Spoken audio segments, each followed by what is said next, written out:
Welcome back to the Fast Performance Baseball Podcast. I'm your host, Cole Thomas, with my co-host, Connor Reynolds. Connor, you want to give a rundown to all the listeners of what happened in the last week here at Fast? Yeah, man. First week back from ABCA, kind of still nursing the high. It was a good one, but just really busy.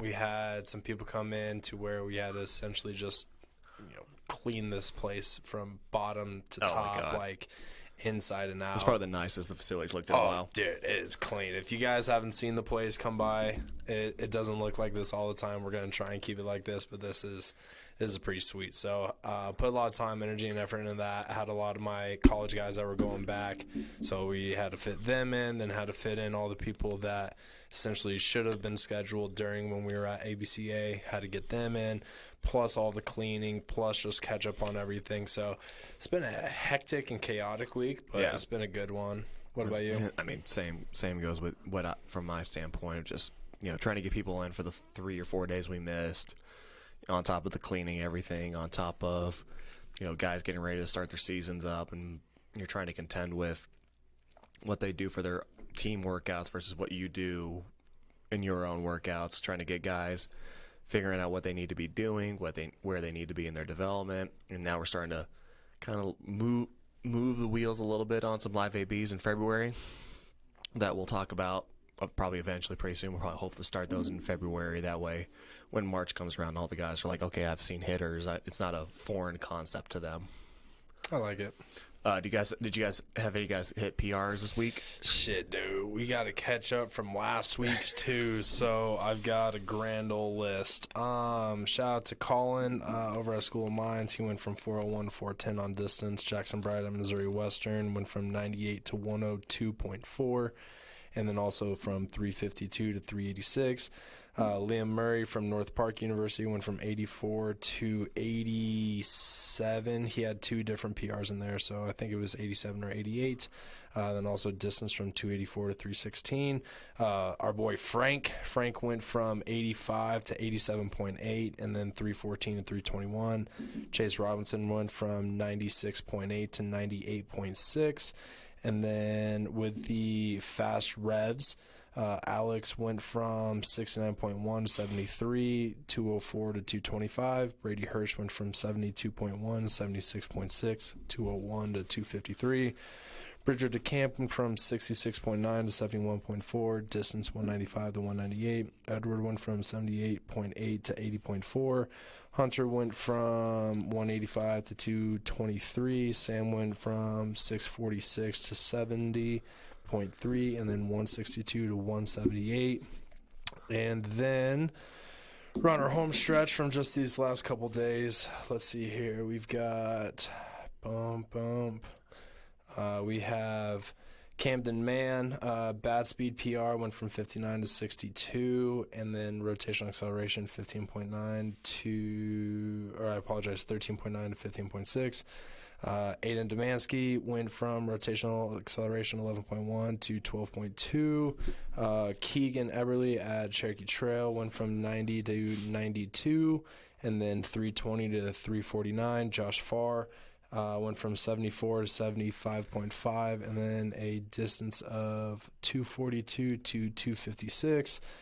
Bruce Fink went from 71.6 to 72.5 bat speed, 11.4 to 15.1 rotation, 84.8 to 93.8 exit velo, 245 to 356. Christian Lozano, rotational acceleration, 10.8 to 11.6. Aiden Nunn's rotation from 9.2 to 9.5. Toby Grazen went from 64 to 70 on the bat speed, 15 to 18 rotational acceleration, 83.5 to 86.9 exit velo, 285 to 304 on the distance. And then to round us out, Vincent Rosasco went from 202 to 207 on the distance, and 72.3 to 75.4 on exit velo. God damn.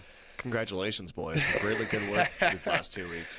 Yeah, we had a lot of dudes getting after it, man. It's been wild. Yeah, Jason's had a few guys finally hit 80 for the first time. I had Gavin Sparks. He's a Lakewood kid. Yep. Hit 88 on Mount Velo last Friday. So, yeah, it's a big PR for him. His coaches be smart and use him wisely, he should have a really good spring. And Where's he go? He goes to Lakewood. Lakewood. Yeah, I think he's not formally committed yet, but I think he'll be going to Augustana up in Chicago next year, if I had to guess. Any other schools? Now you know. Now you know there's competition. Get to know. There's always competition, right? Yeah, so it was a good week, kind of just like a nice little catch up on everything we missed from last week when we did our ABCA recap. So we just wanted to go through some things and get everybody updated on what's going on in the facility, and just like, hey, we're back and ready to go for the rest of the spring, for this kind of this last run before the spring starts, and then everyone's off doing their own things. So. Dude, I can't wait. I've got a trip planned in March. Oh yeah? Yeah, I'm gonna go. I think it's like my third vacation I've ever gone on in my life. Can you count ABCA as a vacation? No. Why not? Dude, we didn't really do a whole lot of business shit.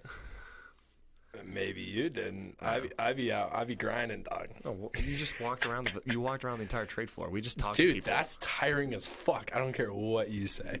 That is okay. You're telling me walking around what we do over Dude, we 6 miles. We were putting 6 miles on. Yeah, every single day, and then just because you have to have the. We're not training people. We're just talking to people. But it's still business setting. Okay, sure. It's a bizcation. Yeah, I'm not disagreeing. There were how many times did we go downtown, and how many times did we go out to eat that whole time? And so that's you wouldn't do that during normal business. Correct, but then I also wouldn't be held to walking around and meeting and having not a persona, but being a brand. Yeah, walking around with fast on, you can't jump around drinking and Oh yeah, we could. They offered us beer one but night. There was the beer social hour. You know what I'm saying? What I'm looking at is going to so I'm going to be going to Florida, going to a beach, just hanging actually out. just take your mind off. Yeah, everything. to actually disconnect. Throw my phone in the ocean and kind of thing. So I'm really excited for that. But until then, it's fucking grind time, baby. Right. We got tryouts coming. I know. Tryouts are coming. It's fast and steady. Can't wait.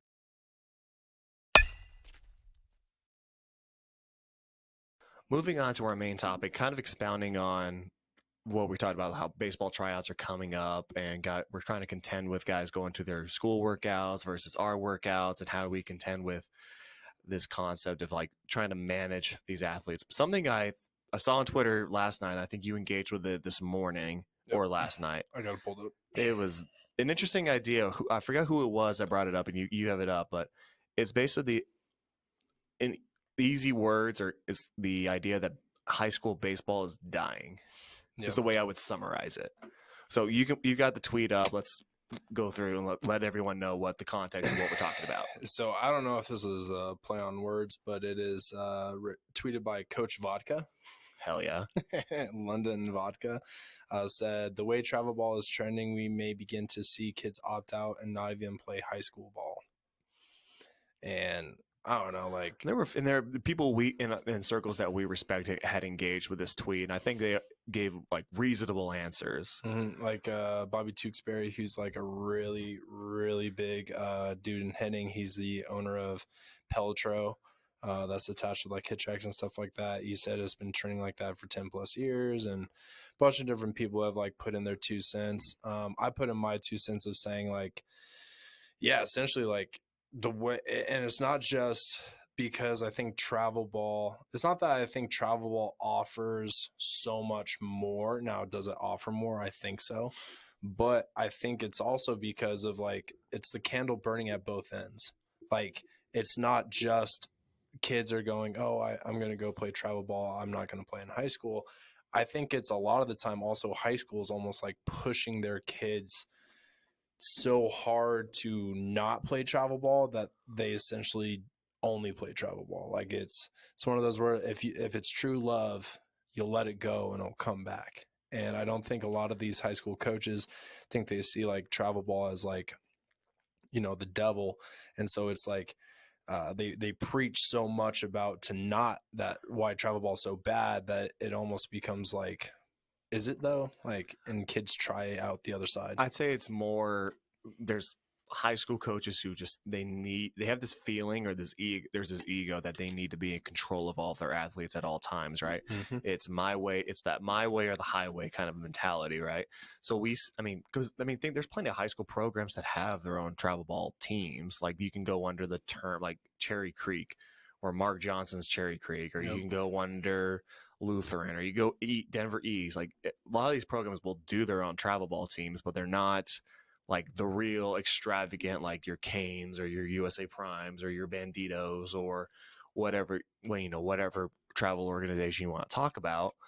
But it's that the coaches want to keep their guys in house as much as humanly possible, right? And it's almost like they can't trust anybody to help their kids along, you know, developing them in a sense that they feel like, oh, I need them to be developed in this way, right? Mm-hmm. And I feel it's not going to be, I think coaches are the primary driver of why athletes maybe, questioning the idea of playing in the spring. Oh yeah. One, because I just think, and this is something we've talked about in the past, is there are just a lot of dumb high school coaches. Oh yeah. A lot of dumb people who just don't really, in my opinion, should not be high school coaches. Mm-hmm. So like I will tell you, I can share a story. There is a very prominent Centennial 5A Centennial League program that started their winter workouts, and 3 of their athletes come here to train with us. And we got to talking with a couple of them, and I'm like, what were your workouts like? It's like, well, the first day we did hitting, for like an hour or whatever, it's 2-hour practice. And then they took all of the pitchers and all, like basically everybody, but primarily the pitchers. And the coach, who I think is probably about our age, I've never met him, but He's a little older. But like we saw him at ABCA. He was on my flight to ABCA that morning. We left. So I'm like, okay, so he saw something. Hopefully he learned something out. But based on what I found out, I don't think he learned jack shit while he was there. But basically, they bought a shit ton of driveline balls, right? He throws all the balls just like on the gym floor and just tells like, grab a ball. I don't care what weight it is. I don't care, what's going on. And just like prescribes them these drills, these throwing drills to do. Like didn't matter if it was a great, like 3-ounce gray ball or like the green 1-pound ball. And there was no warm up. There was no J bands. There was no wrist weights. There was no dynamic warm up to be throwing. They just said, hey, grab a ball and just start throwing.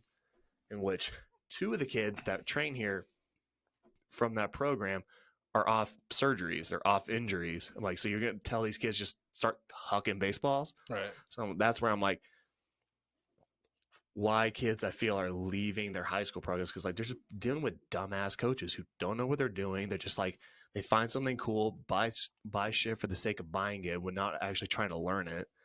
And that's where I'm of the belief that, in this year, and it's going to progressively get worse or better depending on how you define it, but high school guys are going to be smarter than the high school coaches here very soon. They're going to follow the Trevor Bauers on YouTube, or they're going to follow Driveline. They're going to follow us on Instagram, on YouTube, on anything. They're going to come to us. They're going to learn way more than their high school coaches can offer them.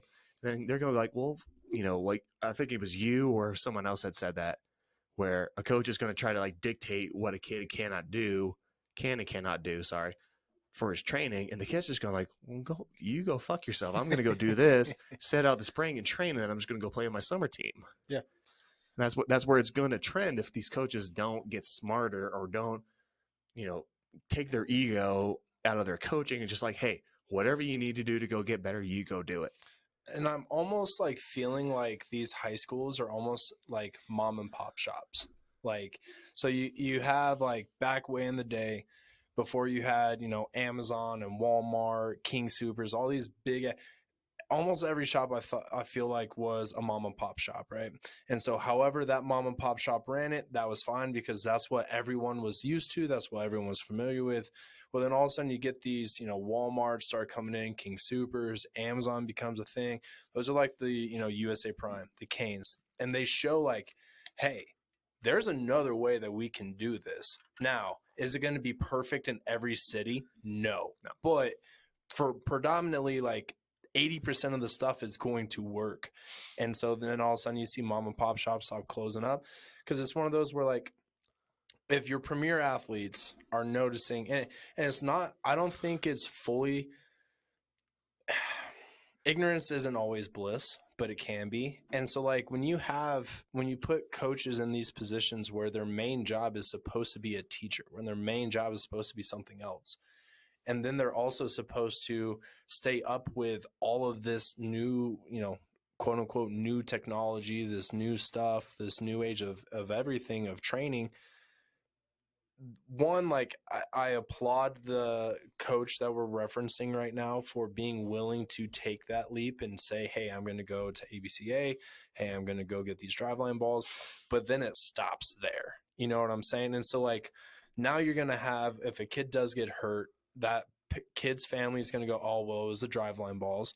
That coach is going to say, oh, well, it was the driveline balls. And then everyone else in the program is going to be like, oh, well, the driveline balls are what hurt everybody. And then every person that they talk to. Well, but then it's going to turn into like those kids fall behind. And then they come to us, and then we throw the driveline balls, and they're like, "Oh, it's scary." I'm like, "Well, I'll show you how to actually use them." Exactly. And then they realize, "Oh, this is not scary. It's just my coach was a dumbass. Yeah. He doesn't know how to train me."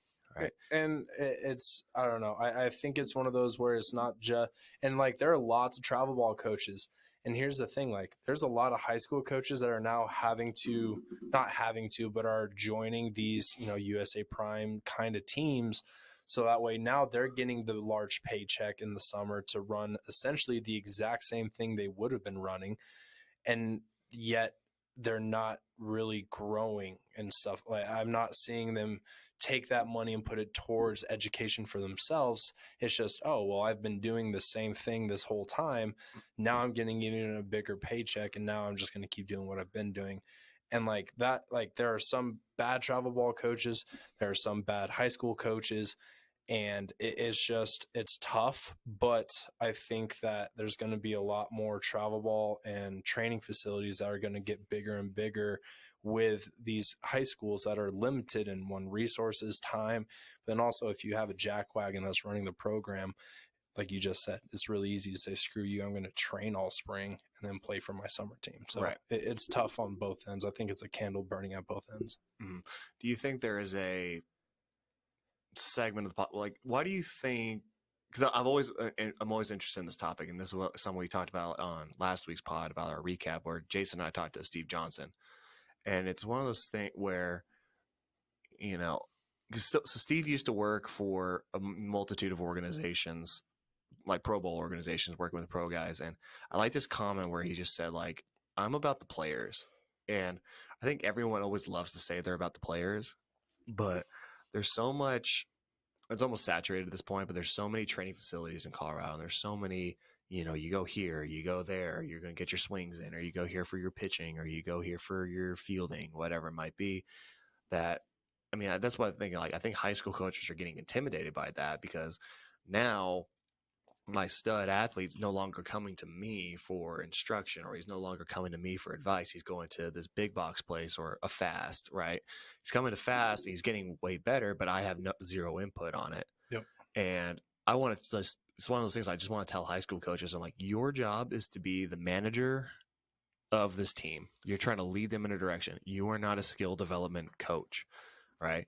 Unless you can tell me how to identify weak points in the guy's pitching mechanics and why he has the weak points in those pitching mechanics, right? How many coaches do you see will just like try to fix a kid's swing when it doesn't need fixing, but it doesn't fit their like, how many, I've had so many guys coming to me who's like, well, my coach told me to do this. I'm like, all right, we'll go try it. Mm-hmm. Right. And half the time I will tell guys, just play with them for a little bit and then go right back to your thing. Like, do his little drill or whatever his cue is, throw a strike. That coach is going to think he's a fucking genius. And then he walks away, and then you just go right back to what you're doing. Right. Because the coach doesn't actually know what he's looking for. He's just like, hey, do this, and maybe you'll throw a strike. And then you throw a strike. He's like, oh, look how smart I am. Right. And then walks away. But then he's never going to follow up on that. He's just going to throw something out there into the ether and just hope it sticks. Right. So that's where I sit. I'm like, a high school coach's job should be to be the manager, and you're dealing with us as well, where we're all in the same grouping, where we're trying to teach these kids to be young men, productive members of society later down the line when baseball doesn't end up working for, if and when it doesn't work out for them, when they retire, when they quit, but they can be productive members. But if you can't dig down deep into why a player operates the way he does, why he, what are his deficiencies? How can we correct his deficiencies? What, like, if you can't, like on my side, if you can't explain to a kid why you need to do this with your curveball to get this amount of movement, then you should have no hand in the player development side, Yeah. right? Same thing with you. It's like if you're a high school coach and you try to change your kid's swing, right, and then he starts sucking, he's like, oh, it was because what you did was bad. It's like, no, what I was doing was good. You know, you fucked up his swing because you try to get him to hit the ball on the ground or, shoot line drives right back at the pitcher. And he just totally changed his cueing, his mechanics, his thought process. It's like that's on you, the high school coach. Oh, yeah. Like I said, like, we've talked about in the past where MLB coaches, all those guys on the bench, they don't do the development side. They're just there to make sure everyone stays healthy and they're put in the position to win. Mhm. Your job is not to make them better athletes. That is our job. I am an Adderall in and caffeine as well, so I'm about to go on a little Go for it. tangent. I love this. So I've been in a lucky enough position to be on kind of all three ends, right? Strictly training, high school coach, but then also a travel ball coach. And I think, and maybe this is my fault because I'm a very Decompartmentalize. that word right there. Like I'm very like that's how I operate. That's how things make sense to me. And so I don't want high school coaches to hear this topic or hear anything and think that they don't have a place. Like you have a place in what we're doing, right? But in my opinion, the difference is a high school coach needs to make the team work to the best ability. The training needs to make it to where that player individually becomes the best that they can. And so what I think happens a lot of the time is I view ourselves as, all right, how can I make this individual player the best individual player that this individual player can possibly be? Whereas a high school coach needs to look at how can we make this collective group the best collective group that this collective group could be. And when I was coaching at the high school, I ran the hitting department for the entire my former high school. I didn't say one mechanical thing. Like I didn't talk mechanics. I didn't say anything. I chose specific drills that would reinforce positive mechanics. But I knew a lot of other kids also trained and went to different, individual hitting coaches. A lot of hitting coaches use a lot of different terminology. My goal wasn't to over cue or over mechanic or over analyze any kid's swing. My goal was to take their swing and put it in a game setting approach and make that the best it can be. Right. And so a lot of the stuff we worked on was pitch recognition, inside, outside, curveball, fastball. We never talked mechanics. And if I had a kid that had not the best mechanics, like I necessarily wouldn't go up to them and that's the first thing. In my opinion, timing rules all. Pitch selection rules all. Direction, that's the third thing. And so when I was wearing my high school coach's hat, that's all I focused on. That's all I worked on. That's all I talked about with the kids because, like I said, I knew they were going and seeing other people. I didn't want to double up on stuff. Now, wearing my instructor hat, my personal belief is I want my kid to listen to every single coach that has anything to say. But I want my athlete educated enough to be able to decipher and listen to what they're saying. So rather than going through and like doing what the coach says, once or twice and then, walking away, if that's what they end up doing at the end, that's fine. But I want them to sit there and analyze, what is this coach saying to me? And then also I talk about being a translator. We need to be able to translate what this high school coach is saying to what my hitting instructor is saying. Because again, a lot of coaches use different cues. Now, a lot of coaches, you put just a really good swing out there, all of them are going to sit there and go, yeah, that's a good swing. Oh, yeah. But then you start asking, well, why is it? Well, blah, blah, blah. Then there's another coach that's going to look at something else. And another coach. And so I tell my guys, hey, listen to what they're saying. Look at the room. Why are they saying it?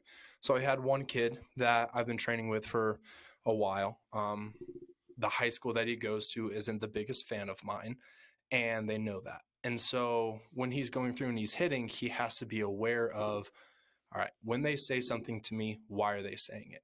And so there was a time where he was hitting off of the tee and going through hitting, line drives to pop fly, or HitTrax calls them a pop fly, but technically, between 25 and probably 35 degrees of launch, which is right around where you want to hit over like an outfielder's head kind of thing, right? Well, in a cage, when you're hitting at that launch, it hits a lot of the top of the cage because generally cages are only 10 foot, 12 foot tall, 60 foot long. So it's hitting the top. So this coach comes over and he goes, hey, I don't think your hitting guy is going to like this, but you need to quit hitting so many pop flies. The kid just looks at him and goes, okay, next 10 in a row, just line drives to the back of the net. And so like that hitting coach leaves going, oh, I did something, right? And as the kid looks at it, he goes, I knew what he was saying. I knew why he was saying it. It's not that I'm not able to do that. That just wasn't my focus in that current time. And so being able to him to translate, all right, what is this high school saying to me? Why is he saying it to me? How do I make it to where I'm able to do what he is asking, but not also losing what I do? Is that possible? Is it not? Sometimes it is. Sometimes it's not. And I just feel like sometimes high school coaches will kind of leak into I'm trying to work with this individual player with the team in mind rather than that player in mind. Whereas instructors like ourselves, we're only looking at that one individual player. And so I think, like you said earlier, high school coaches need to be more managers. And there are going to be players that don't have the ability to go to individual instruction. Sure. And those are the ones that I think I think that's one thing that was noted in the Twitter. I forgot who it said. I think it was John, your 2.5 friend. Oh, he went in, dude. Well, he said, like, he said that things like it's going to be, you'll see it more with high level players. Like the higher level players are good at some point are just going to say, screw this high school thing. I'm just going to go do my summer ball or my training. Because there's going to be the guys that figure out the path they want to have. They have a path and they want to stick to it. Mm-hmm. So something I thought was interesting, what you were talking about like listening to all these coaches, and I thought something was a very interesting story was when we were talking. Jason and I were talking to Kyle Bodie from Driveline when we were at ABCA. Name drop. And he gave us the story of this kid I've met who was drafted by the Rockies, traded to the Reds when Kyle was with the Reds, and now he's back with the Rockies. And Kyle saw him when he was pitching in I think it was a AA game, I want to say, because I think that was the level he was at this year. And he's pitching in a game, and he looks great. Well, he's phenomenal, right? But he had a bit of a bad start with the Rockies AA team earlier this year. And so Kyle finds him after the game or shoots him a text and just like, hey, what happened to you? Like, what clicked for you? And I think this is like a counterpoint to your listen to everybody, right? Listen to everybody and try to dissect what he said. This kid goes, I just decided to become uncoachable. I wanted to be an and before everyone goes like, oh, don't be uncoachable. Uncoachable is the worst. Hear this out. What he decided was when he came back to the Rockies, and people who listen to this podcast will all know that the Rockies minor league system is a bit of a clusterfuck. But except for Jerry, shout out Jerry. Except for Jerry, you're killing it, dog. But what he said was like, I just decided to become uncoachable. Like whenever my pitching coach would come up to me, like he told me like he would look up every day before he went to the ballpark, he would just like Google like what happened in the news today.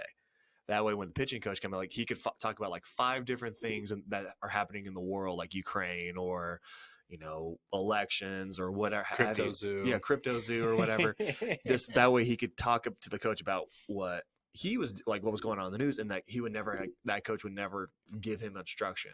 Because I think there's almost like too much where, like you said, like if someone gives you a video, they're going to point. Everyone's going to. You can get 10 different coaches, and they're all going to point out at one different thing.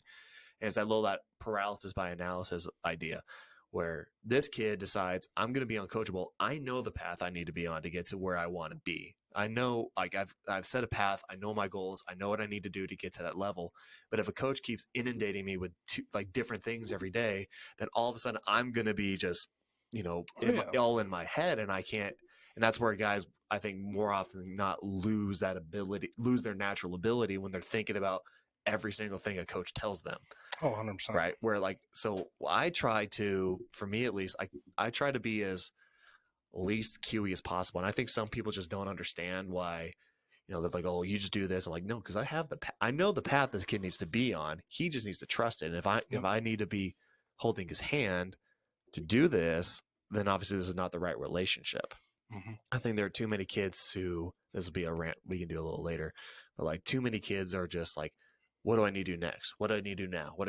How about just look at your phone? I put it on track for you. Do that, Mm-hmm. right? You don't need me to, there's too many kids. I feel like they're always, and it's good. I don't get me wrong. It's like, there's too many, like, I need to change this little detail. I need to change that little detail. If I do this, everything's going to figure itself out. It's like, probably not.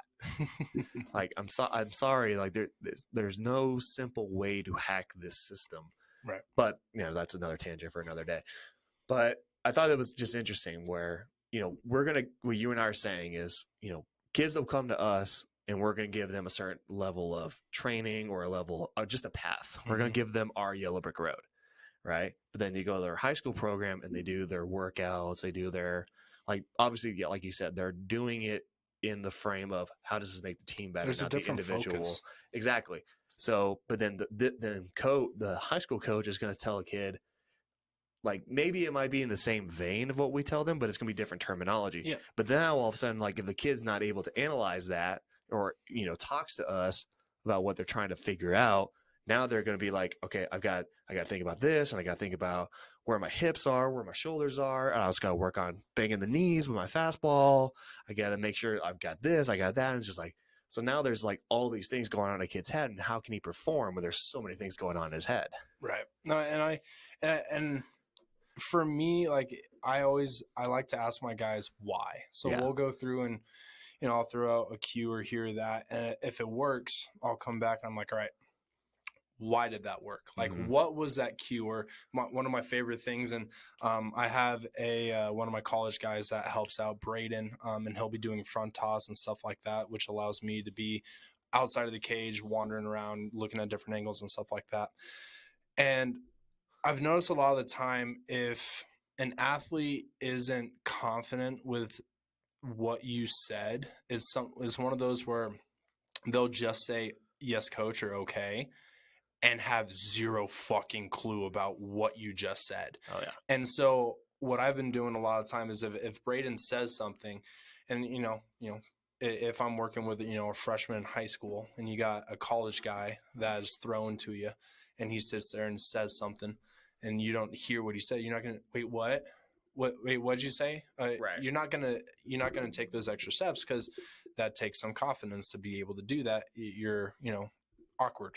You're a freshman in high school, and so I'll sit there and I'll go, all right, what did he just say? And they'll repeat it. And I go, so what does that mean to you? What are you inferring when he says that? And 98% of the time they go, well, I don't know. Yeah. And it's like, all right, well, let's break that down. I do that a lot with the drills we do. I do just like, why do you think I want you doing this drill? And if you can't understand it, then you're just gonna kind of do it aimlessly. But if I get you to understand what the point is or why we're trying to accomplish it, then you're gonna have a little more buy-in on what the drill is. And like, okay, I see what I'm trying to fix. I know what having seen the videos when we do our evals, like, here's what I struggle with. Here's why I'm doing that video. Here's why I'm doing this drill to, address this inefficiency. Once you can get that drill, then kids will understand it, or the kid will understand it. You can have a little more buy-in.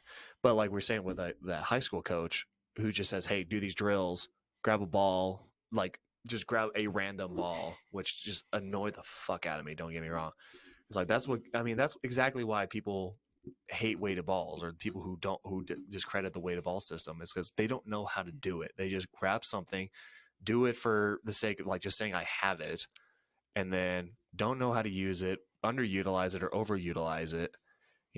Don't teach the kid how to properly do it, and then the kid gets banged up. It's like, oh, it was the ball's fault. It wasn't my fault that I didn't actually I didn't take the time to educate myself on the tool, right? And that's why I think, going back to our main topic, is just why high school baseball is dying. Is there too many dumb coaches who put kids in the wrong places at the wrong times and teach them the wrong things at the wrong moments, and then and don't get me wrong, I don't think high school baseball is going to die. No. But I think the talent level will go down, as the higher level talent will just say like, screw you guys, I'm going to go do my thing. This is what's going to get me recruited. This is what's going to get me drafted. I don't need you. I don't need my high school coach. Well, let's think about it. How many times has a 5-star football player graduated from high school early so that way they can enroll in their college but that's usually in the spring though. But still at the that high school probably has spring stuff, like, right, and it's not as big as the actual football game, but like it's been happening for a long time where essentially if an athlete is good enough or has the ability to, they will move on to what is, greener pastures. And I think that's where me as the decompartmentalizing person is like, if you're a high school coach, your job should, like, the weakest link is going to be what breaks the chain. right. So rather than, you don't have to have your hands on your best players. You need to be working on your like lesser of quality players to bring them up. And it doesn't always have to be the ability side. Sometimes it's just learning when to do a double cut. Like, we don't teach double cuts in here. We don't work on double cuts in here. We don't work on bunt coverages in here. We don't work on that team atmosphere kind of stuff.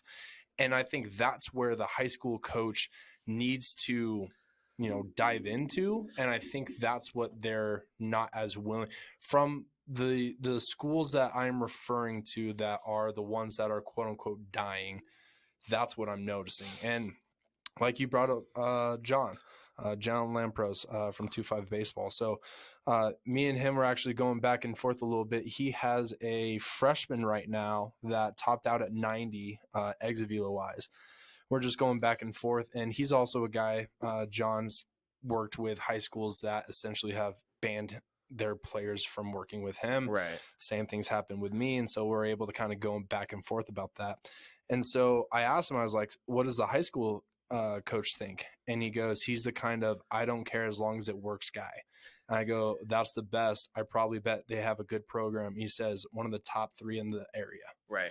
And like what I've noticed is, and we've talked about it, the schools that don't have the limitations and don't have a grasp on every single player of theirs, they're generally the really good programs. And like I was saying earlier, if it's true love, you'll let it go and it'll come back. Like right. If you're truly a good coach, if you're truly a good program, you don't have to force your kids to stay in it. They will choose to fucking stay in it. And if you give them the opportunity to get better, they'll fucking get better. If you give them these opportunities and allow it to be a choice, if it is really meant to be, if you're truly as good of a coach as you think you are, they will fucking stay. Like I went through first year that I coached, was with USA Prime, go through, had a pretty good year, I think. And then the following year, I ended up having 4 of my players from my first team go off and play with Slammers or some other organization, right? At first, fucking sucked. But I looked at it and I was like, hey, you guys got to do what's best for you. I got to do what's best for me. All 4 of those players came back the third year. All 4 of those players said it was the worst mistake they made. Now, if I was the kind of coach to hold a grudge about that, if I was the kind of coach to be like, good, you go to this other program, whatever it is. First off, 1, I'd be a giant asshole. Second off, those kids would think that every coach is a jackass. Every coach is like that. And I was just like, hey, like, you were doing what was best for you in that opportunity. I didn't get upset about it. I knew it was the wrong opportunity, but you got to make that mistake for yourself. If I would have forced them to stay, which I wouldn't be able to do that, but then they would have wanted to leave even more. And that's why I was saying earlier, like, if you're a coach that has so much control and you don't even allow them to look at what's on the outside, I think that's the quickest way to lose kids. Oh, yeah. Because, like, they have no option but to leave because you don't allow that leash for them to check out other stuff. Right. Well, it's just like you want guys to be multifaceted, right? You want the smartest guys on the field. Like, and I think, we can kind of start wrapping this up a little bit, but I think another thing that might be killing high school baseball is just, something that's been around forever. It's politics. It is, like you're saying, it's, you can only do my way or the highway. If you go to another facility, you're not going to get the playing time you want, or I might just cut you because you don't believe in the, the blank high school way. Right. I didn't want to I was thinking about naming some high schools. I didn't want to do that. Hey. It's like you don't believe in the blank high school way. Let's get to 50 episodes before we start name dropping shit like that. Right. Like you don't believe in the way we do it. You're not a team player. You're like that's what's exactly you said. That's what's going to drive people out of your programs, and that's what's going to say like people go screw you. I'm going to do this. And I mean, there's also the politics factor in this as well, where there's preferential treatment. There is and that goes into some like that travel ball as well. It's like the coaches who are going to play their players the most are the ones that are the players that have stuck with them the longest. Right? There's always that little like, I really enjoy you because you've always been like behind my back, so I'm going to give you some little extra leniency or some extra credit because even regardless if you're the best player or not or the right player for that job, right? So, at the end of the day for me is always just if the high school coaches just take their ego out of it. You be the game manager. You teach them how to do some fundamental things like you're saying double cuts or bunt coverages. As much as I hate them, right? You teach them how to be competent and play the game. We will give them the skills to make them excellent. Peanut butter and jelly. You bring it together, right? Bada bing, bada boom. Yeah. So it's just that's what I was saying. Like just if coaches would take their ego out of it, I think high school baseball will be a much more pleasant experience. Like I can tell you from every guy that comes in here, very few enjoy their high school coaches. Very few, because that's one that they try to be dictators. But like you said earlier, and we've talked about in the past, is the coaches that are or the teams that are always good, are always kind of perennially good, are the ones that just they cede that responsibility to other people. They outsource it. Just like my job is to be the manager to put the guys in the right position to win. My job is not to develop them. My job is not to tell them what they can and cannot do.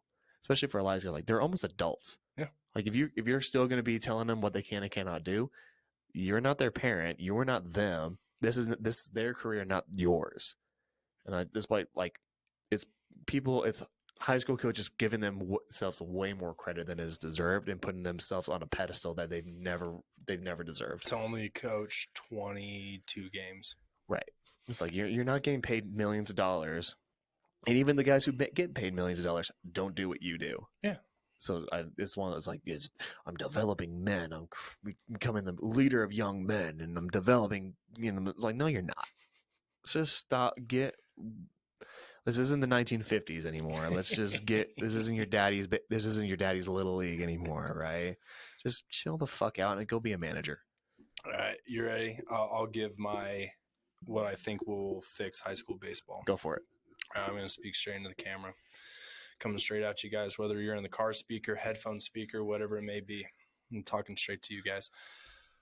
I wrote a blog about a year and a half ago, if I was a high school coach, what I would do and how I would fix these things.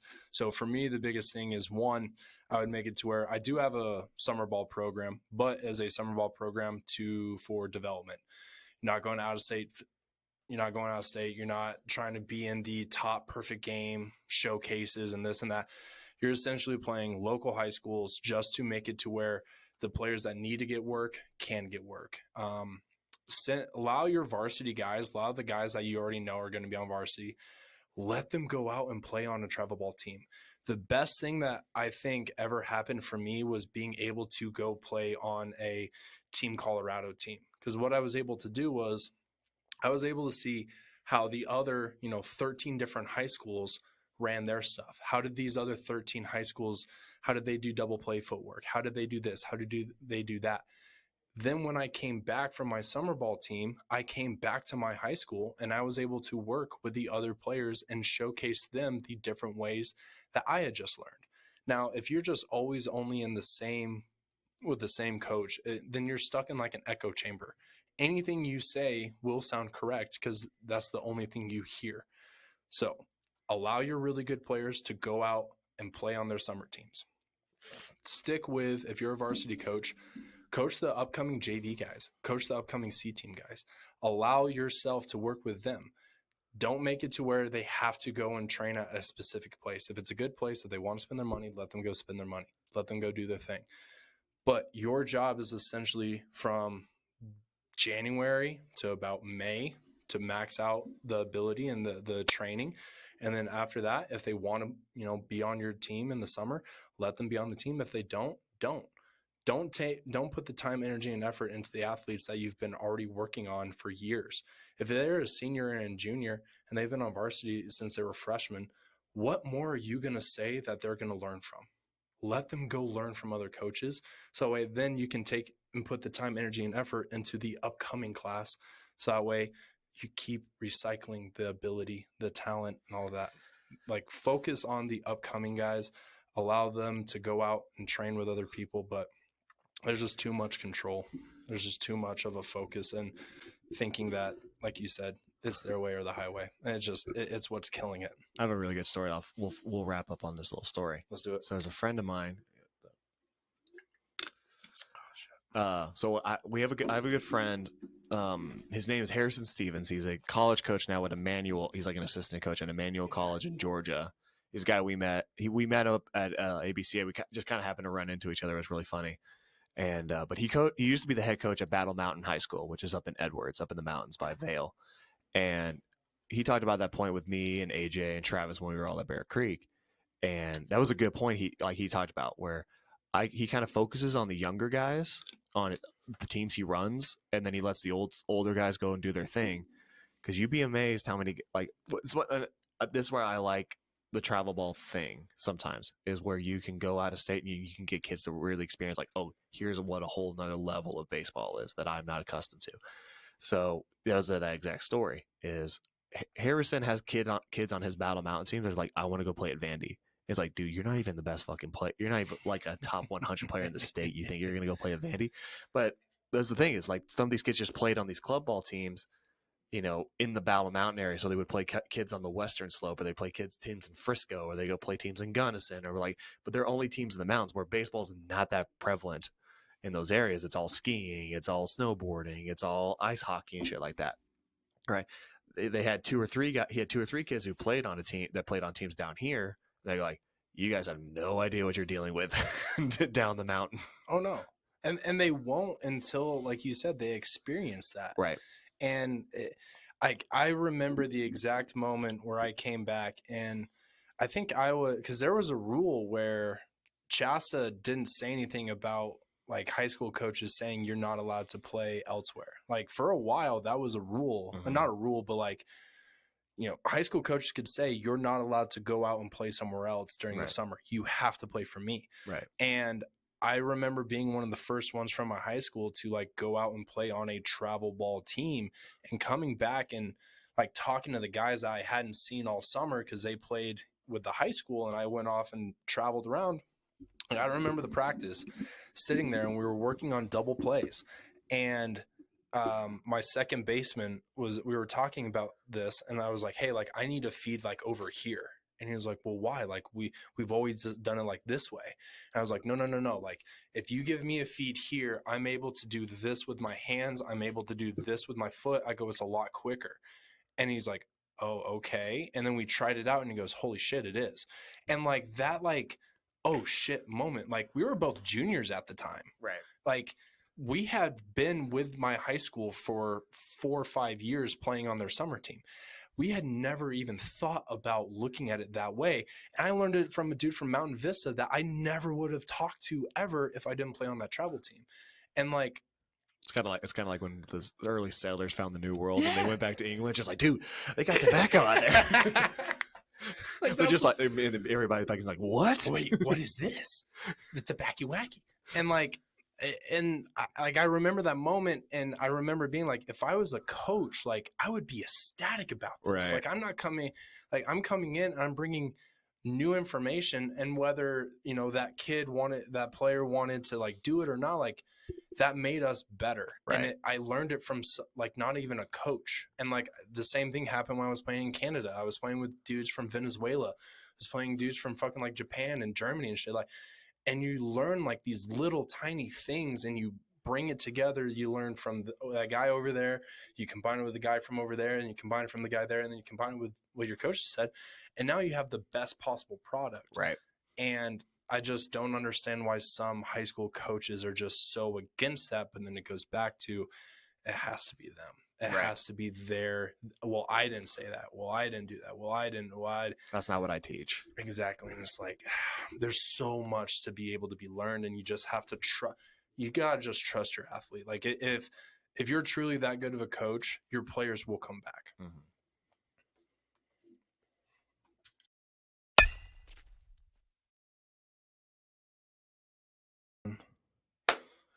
Closing out this week's episode, Connor has a new idea where he wants to go on Baseball Reference and do guess the player. Yeah, I'm gonna quiz you. Since the season's getting ready to come up and we're getting ready, we want to talk about some upcoming baseball stuff. So we'll close out this episode with a little game. You guys can play along, listeners at home, and see if you can guess it before I do.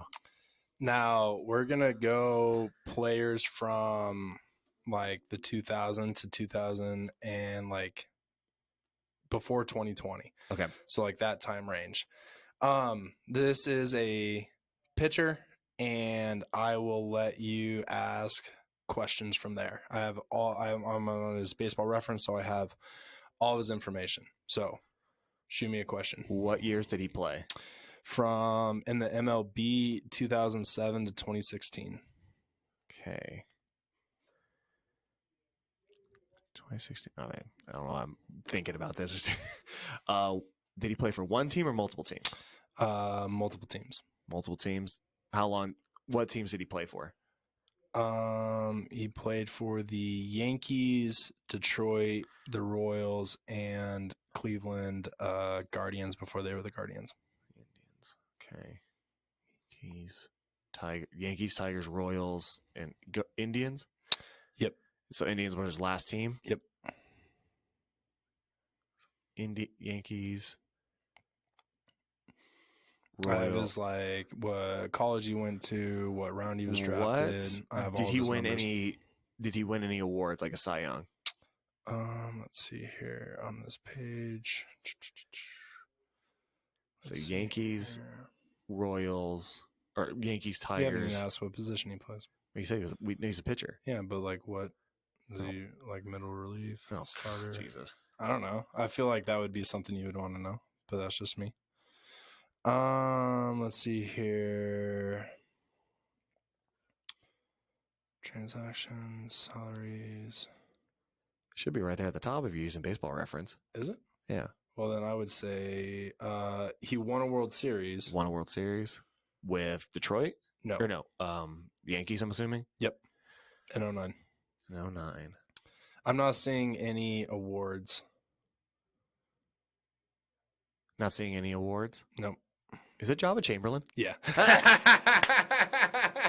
Let's go. Dude, I fucking love Jabba Chamberlain. I was just thinking to myself, I'm like, okay, Jabba pitched. Yeah, I forgot he pitched for Detroit. Did he pitch for Kansas City? Yeah. When did he pitch for Kansas City? 2015. 2015, really? Yeah. Homeboy was in 6 games, had a 7.94 ERA. No, that's why.